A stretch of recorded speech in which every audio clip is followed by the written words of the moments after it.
Which of the following are the same as integral from -1 to 1 of x to the third? So this is x to the fourth over 4 for an antiderivative. Plug in the limits of integration, you've got 1/4 minus 1/4. Because if you plug in the upper limit of integration, you get 1/4. If you plug in the lower limit, that's -1 to the fourth power, so that's positive 1/4. That's 0. So that helps us. We're looking for things where we would have 0 in the end. So if you think about the graphs of these functions, that's the quickest way of doing it. X plus 2 to the third, the horizontal shift of 2 units to the left like we did in pre-calc. So it looked like this. But from -1 to -3 to -1, that's all negative area, right? So the integral is telling us what this quantity is going to be. It's going to be something negative. This one turned out to be something positive because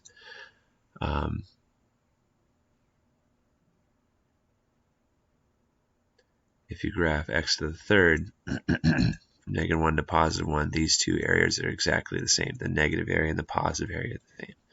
We can rule this one out just by knowing the graph. This next one, x minus 1 to the third, you're shifting to the right 1 unit. So it looked like this roughly. So starting from x equals -2 to x equals 0, that's all negative area. There's no positive area like in this other one to balance it out. So that's not going to be 0. This next one, x plus 2, so that's a horizontal shift of 2 units to the left. If you don't, I mean, it's pretty quick to get comfortable with this idea of graphing. X to the third looks like this, right?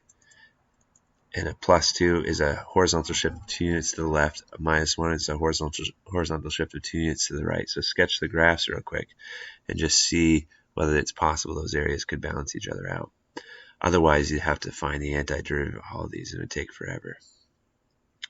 So from 1 to 3, this is 2 units to the left, so x equals 1 to x equals 3.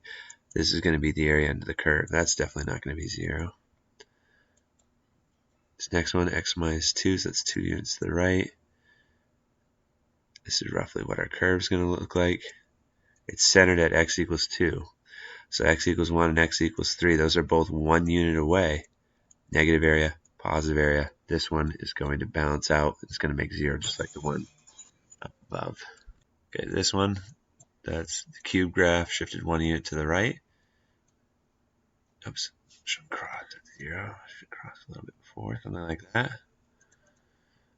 So 0 is 1 unit to the left, 2 is 1 unit to the right. So this one's perfectly balanced, negative area and positive area. So this will make 0. And then plus 1 means a shift 1 to the left. So curve looks something like that.